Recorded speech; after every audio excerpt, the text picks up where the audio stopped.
السلام علیکم ورحمۃ اللہ وبرکاتہ۔ اردو زبان کا آپ کا یہ پہلا ویڈیو ہے، تو اس میں ہم کچھ شروع کی چیزیں جو ہیں اس کو سمجھیں گے، بہت بنیادی، اور اس کے بعد انشاءاللہ دھیرے دھیرے کر کے ہم آگے بڑھیں گے۔ کوئی بھی زبان سمجھنے کے 3 مرحلے ہوتے ہیں۔ ایک مرحلہ ہوتا ہے جہاں پر زبان کو جب کوئی دوسرا بولتا ہے تو آپ سمجھ لیتے ہیں۔ دوسرا مرحلہ ہوتا ہے کہ آپ اس زبان کو پڑھ پاتے ہیں، اور تیسرا مرحلہ ہوتا ہے کہ آپ وہ زبان بولتے بھی ہیں۔ لیکن یہ جو میں نے سٹیپ بتایا ہے 1 2 3 ترتیب کر کے، یہ ہر زبان کے ساتھ الگ الگ ہو سکتا ہے۔ ہو سکتا ہے ایسا کہ آپ کوئی زبان پڑھنا جانتے ہو اور اس کو بول نہیں پاتے ہو، سمجھ نہیں پاتے ہو۔ ایسا ہو سکتا ہے کہ کوئی زبان آپ سمجھتے ہو لیکن اس کو آپ بول نہیں پاتے ہو، پڑھ نہیں پاتے ہو۔ کبھی ایسا ہو سکتا ہے کچھ زبان کو آپ پڑھ تو لیتے ہوں گے لیکن سمجھ نہیں پاتے ہوں گے، بول نہیں پاتے ہوں گے، یہ بھی ہو سکتا ہے۔ تو بہرحال میں نے جو بتایا ابھی وہ یہ تھا کہ 3 طریقے سے ہم کسی زبان کو سیکھتے ہیں۔ اس کا پڑھنا ہم کو آ جائے، یہ بھی اس زبان کا ایک حصہ ہم نے سیکھ لیا۔ کوئی دوسرا بول رہا ہے، اس کی بولی ہوئی بات کو ہم سن لیتے ہیں اور سمجھ لیتے ہیں، تو یہ ہمارے زبان کا ہم نے دوسرا حصہ بھی مکمل کر لیا ہے۔ اور آخری حصہ ہوتا ہے کہ وہ زبان پھر آپ بولنے لگتے ہیں یا لکھنے لگتے ہیں۔ تو آپ اس طریقے سے 4 حصے ہمارے ہو جاتے ہیں۔ عام طور پر ہم بھارت میں رہتے ہیں تو یہاں تقریباً جو مسلمان جو ہمارا معاشرہ ہے وہاں، اور چونکہ بھارت جو ہے وہ صرف ہندی زبان نہیں ہے، اردو زبان ہے، اور اردو صرف مسلمانوں کی زبان نہیں ہے، مسلمانوں کی اصل زبان تو عربی ہے۔ تو جو اردو زبان ہے وہ اصل میں بھارت اور مسلمان دونوں کی ملائی ہوئی زبان جو ہے اس کو بنا کر، یعنی ہندو اور مسلمان دونوں کی زبان کو ملا کر کے یہ زبان جو ہے وہ بنایا گیا ہے۔ اس لیے آپ اردو کے اندر دیکھیں گے بہت سارے عربی لفظ استعمال ہوتے ہیں، کچھ سنسکرت کے لفظ استعمال ہوتے ہیں، کچھ ہندی کے لفظ استعمال ہوتے ہیں، اور کچھ اس کے اپنے ہوتے ہیں۔ تو اردو اکیلے کوئی اردو زبان نہیں، جیسے عربی ہے تو عربی خالص عربی ہے، اس کی ہر چیز اپنی ہے۔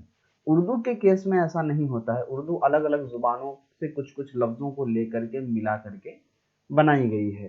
تو ہم کیا کرتے ہیں، یہاں ہم جو رہتے ہیں تو ہم اردو تقریباً سمجھ لیتے ہیں۔ کوئی بول رہا ہے، جیسے میں ہی بول رہا ہوں، تو میں مکمل طور پہ اردو نہیں بول رہا ہوں، لیکن تھوڑی بہت جو اردو بول رہا ہوں اس سے آپ کو اندازہ ہو جاتا ہے، آپ سمجھ لیتے ہیں۔ تھوڑی بہت اردو آپ بول بھی پاتے ہیں، مسئلہ آتا ہے اردو پڑھنے میں اور لکھنے میں۔ تو ہم جو ہے وہ پورا فوکس رکھیں گے پڑھنے اور لکھنے پر۔ تو بالکل شروع سے لے کر کے چلتے ہیں۔ کچھ ایسی چیز ہے جو آپ کو پہلے سے یاد ہے تو پھر ریویژن ہو جائے گا اور نئے طریقے سے اس کو سیکھ لیں گے، اور اگر آپ نے پہلے سے بالکل بھی نہیں پڑھا ہے تو پھر آپ کے لیے زیادہ توجہ ہوگا کہ اس پر آپ زیادہ فوکس رکھیں گے۔ یہاں میں نے عربی کے اردو کے کچھ الفابیٹ لکھے ہیں۔ الفابیٹ یعنی اردو زبان انہی لفظوں حرفوں کو جوڑ کر کے بنتا ہے۔ الف، یہ پہلا جو آپ الف چھوڑ دیجیے، میں نام بھی نہیں لیتا ہوں، یہ پہلا جو ہے یہ 1 حرف کہلائے گا، یہ 2 حرف کہلائے گا، یہ تیسرا حرف، یہ چوتھا حرف، اس طریقے سے حرف ہوتا ہے نا۔ تو یہ ٹوٹل کتنے حرف ہیں یہاں اگر آپ جوڑیں گے تو 1 2 3 4 5 6 7 8 9 10 20 30 31 32 33 34 35 36 37، ٹوٹل 37 جو ہے وہ حرف ہے جو پورے اردو زبان میں استعمال ہوتے ہیں، اور انہی 37 حرفوں کو آپس میں جوڑ کر پورا اردو زبان بنتا ہے۔ چاہے وہ ایک لائن ہو یا ایک کوئی اردو کی کتاب ہو یا مکمل طور پہ کوئی بول رہا ہو، سن رہا ہو، وہ سارے کے سارے انہی 37 حرفوں کو آپس میں جوڑ کر ہم بناتے ہیں اور اس کو سیکھتے ہیں۔ تو ہم انشاءاللہ اس کو ہم آگے پڑھیں گے، اس کو سیکھیں گے۔ تو فی الحال ابھی میں نے کیا کیا ہے، یہاں پر عربی حروف لکھے ہیں جو اس میں استعمال ہوتے ہیں۔ آپ کی اردو زبان انہی حروفوں کو بنا کر کے بنتا ہے۔ تو یہاں میں نے ایک تو اردو حروف لکھ دیے ہیں، اس کے بعد میں نے تھوڑا سا انگلش میں بھی لکھ دیا ہے اس کا، اور ہندی میں بھی لکھ دیا ہے، تاکہ جن کو اردو نہیں آتی ہے بالکل بھی، یا جن کو یہ اردو کے الفابیٹ بھی نہیں آتے، الف با پا بھی نہیں آتا ہے، تو وہ بھی سمجھ جائیں۔ اور انگلش میں بھی اس لیے لکھ دیا ہے، انگلش اور ہندی دونوں میں، تاکہ ان کو کیسے پڑھنا ہے۔ اس لیے کہ اردو اور عربی جتنی پیچیدہ زبان ہے، مخرج کے حساب سے مطلب یہ ہوتا ہے کہ ہم جو لفظ نکال رہے ہیں تو کہاں سے نکالتے ہیں، کیسے نکالتے ہیں، اس کا جتنا زیادہ خیال جو ہے عربی میں رکھا جاتا ہے، اردو میں رکھا جاتا ہے، اتنا دوسری زبانوں میں نہیں رکھا جاتا ہے۔ تو اس کی وجہ سے میں نے جو یہاں اردو کے علاوہ جو میں نے یہاں انگلش اور ہندی میں لکھا ہے، تو ہو سکتا ہے کہ کوئی بالکل ویسا ہی لفظ نہ بن، اس کا پروناؤنسیشن جو ہے، یعنی وہ لفظ جو بولا جا رہا ہے وہ بالکل ویسا ہی نہیں بولا جائے گا جیسا کہ انگلش یا ہندی میں لکھ دیا گیا۔ تو وہاں پر آپ کو خیال رکھنا ہوگا کہ جب میں اس کو پڑھوں تو آپ وہاں پر ملا لیں گے۔ جیسے یہاں دیکھیے، جیسے ایک یہ کنڈیشن ہے، یہاں میں نے اردو میں انگلش میں لکھا ہے ہا، اردو ہندی میں بھی لکھ دیا ہے ہا، اور یہاں بھی میں نے جو ہے وہ ہا لکھا ہے۔ تو اب ان دونوں کے اندر فرق کیا ہے، وہ جب میں پڑھوں گا تبھی آپ کو سمجھ میں آئے گا، ایسے سمجھ میں نہیں آئے گا۔ تو جہاں جہاں یہ فرق والی چیزیں ہیں وہاں آپ کو یاد بھی رکھنا ہے کہ وہ فرق کس چیز کا ہوا ہے اور کس طرح سے ہوا ہے۔ تو یہ تو میں نے ایک مختصر سی بات بتا دی کہ یہاں کیا لکھا ہوا ہے اور اس کو کیسے پڑھنا ہے۔ اب تھوڑا سا اردو کے بارے میں جان لیجیے، بالکل آپ اگر اردو زبان سیکھ رہے ہیں تو اردو کے بارے میں تھوڑی سی جانکاری ہم کو ہونی چاہیے۔ اردو کے بارے میں جو شروع کی میں نے جانکاری دی وہ پہلے ہی دے دیا کہ اردو جو زبان ہے وہ خالص کسی ایک کی زبان نہیں ہے، بلکہ اردو جو ہے وہ مجمع ہے۔ اردو کے اندر بہت سارے دوسرے زبانوں کے کچھ الفاظ اس کے اندر بنائے گئے ہیں، لائے گئے ہیں۔ عربی کے بہت سارے الفاظ اس کے اندر ہیں، سنسکرت کے بہت سارے الفاظ ہیں، ہندی کے الفاظ بھی اس کے اندر ہیں، فارسی زبان کے بھی کچھ الفاظ اس کے اندر اردو کے اندر آ جاتے ہیں۔ تو اردو زبان تقریباً الگ الگ زبانوں کا مجموعہ ہے۔ ایک تو یہ بات ہو گئی۔ دوسری ہے کہ شروع زمانے میں بھارت کے اندر اردو ادب کی جو ارتقا ہوئی، ارتقا کا مطلب ہوتا ہے اردو عرب کا جو بول بالا ہوتا ہے، بڑھتا چڑھتا ہے، وہ بہت لمبے زمانے سے بھارت کے اندر اردو جو ہے بہت زیادہ بولی جانے والی، سمجھی جانے والی زبانیں تھی۔ اسی لیے آج بھی جو کورٹ وغیرہ میں عام طور پر اس وقت کے جو بادشاہ وغیرہ ہوتے تھے، کورٹ وغیرہ کے جتنے بھی معاملات ہوتے تھے وہ تقریباً اردو زبان میں ہی استعمال ہوتے تھے۔ بعد میں جب انگریزوں کی یہاں حکومت آئی تو پھر انگلش کا جو ہے بول بالا ہوا، تو اردو زبان پھر دھیرے دھیرے جو ہے وہ گھٹنے لگی، اس کا ذوق شوق جو ہے وہ دونوں گھٹنے لگا۔ تو اردو زبان بہت شروع کی بہت پرانی زبان بھی ہے، اور بہت شروع سے یہ زبان جو ہے وہ بھارت میں بہت زور شور سے بولی جا رہی ہے، لکھی جا رہی ہے، سنی جا رہی ہے، پڑھی جا رہی ہے، اور ساتھ میں اس کا جو ہے وہ اپنے آپسی معاملات میں اس کا استعمال بھی بہت زیادہ کثرت کے ساتھ ہوتا ہے۔ عام طور پر جو اتہاس کاروں نے، جو ہسٹورین ہیں، جو تاریخ نگار جن کو ہم اردو میں کہتے ہیں، جو تاریخ پر نظر رکھتے ہیں، ان لوگوں نے جو ہے وہ اردو زبان کی ایک شروعات انہوں نے نکالنے کی کوشش کی کہ اردو زبان بھارت میں کہاں سے بڑھنا شروع ہوا۔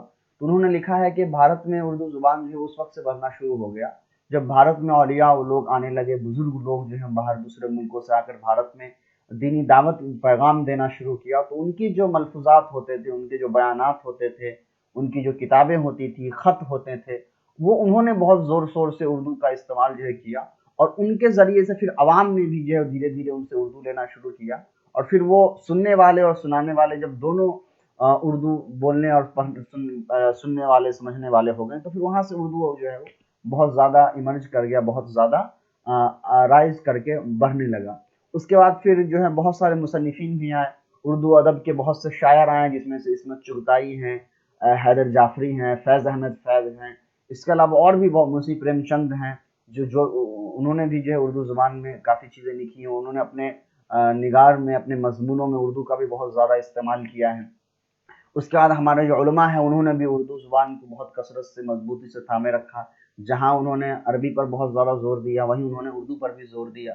تو اس میں جو ہے ابوالحسن علی ندوی رحمۃ اللہ علیہ ہیں، علامہ شبلی نعمانی ہیں، سلیمان ندوی رحمۃ اللہ علیہ ہیں، اس کے بعد جو ہے وہ قاسم نانوتوی رحمۃ اللہ علیہ۔ اس کے علاوہ اور بھی بہت سارے جو علماء ہیں، اسی طریقے سے جو پڑھے لکھے علماء جو تھوڑا سا دنیاوی تعلیم کی طرف بھی تھے، جیسے کہ سر سید احمد خان صاحب ہیں، مولانا ابوالکلام آزاد ہیں۔ تو یہ سارے وہ لوگ تھے، انہوں نے بھی اردو پر بہت زیادہ محنت کی ہے، بہت زیادہ اس کو بڑھایا ہے۔ پھر اردو میں شاعری کا بھی رواج چلا، جس میں غالب ہیں، علامہ اقبال ہیں۔ تو اس طریقے سے وہ جو میں نے پوری ایک مختصر سی بات بتائی، لیکن ہم جب کوئی زبان پڑھتے ہیں تو اس کے لیے ہمیں بہت ضروری ہوتا ہے کہ وہ زبان کتنے زیادہ وسیع ہے اور کتنا زیادہ اس کا استعمال ہوا ہے، اس کو ہم سمجھیں۔ تو اگر آج میں اگر کہوں کہ موجودہ وقت میں اسلام کی عربی کے بعد پوری دنیا میں اسلام کی عربی کے بعد سب سے زیادہ دینی کتابیں اگر کسی زبان میں موجود ہے تو وہ اردو میں ہے۔ اور اس لیے کہ اب اس سے آپ اردو کی جو اہمیت ہے وہ اندازہ لگا سکتے ہیں عربی کے بعد پوری دنیا میں سب سے زیادہ جو دینی کتابیں کسی زبان کے اندر موجود ہے وہ اردو کے اندر ہے۔ عربی کے اندر تقریباً 70 یا 80% کتابیں جو دینی کتابیں وہ عربی میں ہیں، اس کا 15 سے 20% کتابیں جو ہیں، تقریباً 15 سے 17% جو ہیں وہ اردو زبان میں، باقی 2-3% کے اندر مختلف دوسری زبانوں کی کتابیں آتی ہیں۔ تو یہ اردو کی جو ہے وہ اہمیت ہے۔ یہ تو اہمیت ہو گئی، اردو کیوں سیکھنا ہو گیا۔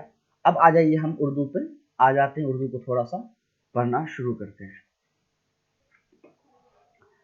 اس کو ہم پڑھتے ہیں الف۔ اب دیکھیے ہو سکتا ہے جیسے میں یہاں پہ با پڑھ رہا ہوں، کچھ لوگ بے بھی پڑھتے ہیں، تو یہ با پڑھیے یا بے پڑھیے اس سے کوئی فرق نہیں پڑتا، اس لیے کہ یہ تو اکیلا لفظ ہے نا۔ فرق تو تب پڑے گا جب اس کو ملا کر کے پڑھیں گے، تب اس کا اپنا رول رہے گا کہ ہم کیسے ملائیں گے اور جب ملائیں گے تو کیا پڑھیں گے۔ تو ابھی آپ با بھی پڑھے بے بھی پڑھے کوئی فرق نہیں پڑے گا، ابھی آپ کے لیے جو آسان ہو سمجھنے کا بس اس کو سمجھ لیجیے۔ اور جب آپ زبان سیکھنے لگتے ہیں تو بہت ساری غلطیاں کرتے ہیں، ان غلطیوں کو آپ نظر انداز کریں گے۔ جب ہم کچھ سیکھتے ہیں شروع میں مشکل بھی لگتا ہے، سمجھنے میں دشواری بھی ہوتی ہے، پر کوئی بات نہیں، اس کو آپ سمجھیں گے۔ سب سے پہلے یہاں پر ہے الف۔ کیا ہے؟ الف۔ دوسرا ہے ہمارا با، تیسرا ہے پا، چوتھا ہے تا، اس کے بعد ہے تا، فا، فا، پھر ہے جیم، چا یا چے جیسے پڑھنا پڑے، چا، چا ایسے ہی پڑھ سکتے ہیں، ہا۔ اب او سے ہم کو کچھ بھی اگر لکھنا ہوگا، ہم لکھنا بھی سکھائیں گے انشاءاللہ، لیکن ابھی میں صرف سمجھنے کے لیے کہہ رہا ہوں۔ اگر ہم کو او سے کچھ لکھنا ہوگا تو شروع میں ہم الف کا استعمال کرتے ہیں، اگر با سے ہم کو کچھ لکھنا ہے تو پھر ہم با کا استعمال کریں گے، پا سے اگر کچھ لکھنا ہے تو پا کا استعمال کریں گے، اسی طریقے سے تا سے تو تا کا استعمال کریں گے، تو سے لکھنا ہے تو ہم تا کا استعمال کریں گے، تا سے لکھنا ہے تو ہم تا کا استعمال کریں گے، جا سے لکھنا ہے، جیم سے لکھنا ہے تو ہم جیم کا استعمال کریں گے، چو سے لکھنا ہے تو ہم پھر چا کا استعمال کریں گے۔ اب کیسے کریں گے ہم بعد میں سمجھیں گے۔ اس کے بعد ہے ہا، پھر ہے خا، پھر ہے دال، دال، دال، دال، دونوں کے جو میں بول رہا ہوں اس میں فرق سمجھنا ضروری ہے۔ دال، ڈال، رال، دال، ڈال، رال، دال، دال، رال، را، زا، را، زا، را، زا، اس کے بعد ہے زا۔ تو یہ جو ہے وہ زا جیسا ہی ہوتا ہے، تھوڑا سا فرق ہوتا ہے اس کے اندر، وہ ہم لوگ جب اس پر پورا ایک لفظ بنے گا تب وہاں ہم فرق آپ کو بتائیں گے، زا اور زہ کے اندر کیا فرق ہوتا ہے۔ سین، شین، سین، شین، صاد، غاد، صاد، غاد، تو، تا اور تو میں فرق ہے، یہ تا ہے یہ تو ہے نا، تو، وہ، تو، وہ، عین، غین، عین، غین، فا، فا، قاف، قاف، کاف، کاف، اس کا بھی ہے غاف، جہاں سے غین وہیں سے غاف، غاف، لام، لام، میم، میم، نون، نون، واو، واو، ہ، ہ، ہ، یہ دونوں ہ ہے، دونوں کا استعمال الگ الگ ہے، جو ہم استعمال کریں گے تب سیکھیں گے۔ یہ حمزہ ہے، حمزہ اصل میں یہ گول نہیں ہے، حمزہ یہاں لکھ نہیں پایا، یہ اس طریقے کا جو سائن ہوتا ہے اس کو ہم حمزہ کہتے ہیں، یہ اس طریقے کا ہوتا ہے، ٹھیک ہے، یہ حمزہ ہے۔ یا یہ، یا یہ، تو یہ ٹوٹل ہمارے 37 حرف تھے، الفابیٹ تھے، جن کو ملا کر کے پورا عربی زبان جو ہے وہ بنتا ہے۔ تو یہ پہلا ویڈیو تھا، اس لیے میں نے زیادہ اس میں آپ کو کچھ زیادہ نہیں پڑھایا ہے، اس میں سے آپ کو جن کو حرف پتہ ہے وہ تو آپ سمجھ ہی جائیں گے، تو آپ کے لیے اس ویڈیو میں کوئی زیادہ نئی چیز نہیں ہوگی، بس اردو اور ادب کے بارے میں جو تھوڑی بہت میں نے معلومات دی ہے آپ کو، کہاں سے آیا، کتنے لوگوں نے اس کو بڑھایا ہے، اس میں سے کچھ مشہور نام میں نے گنائے ہیں،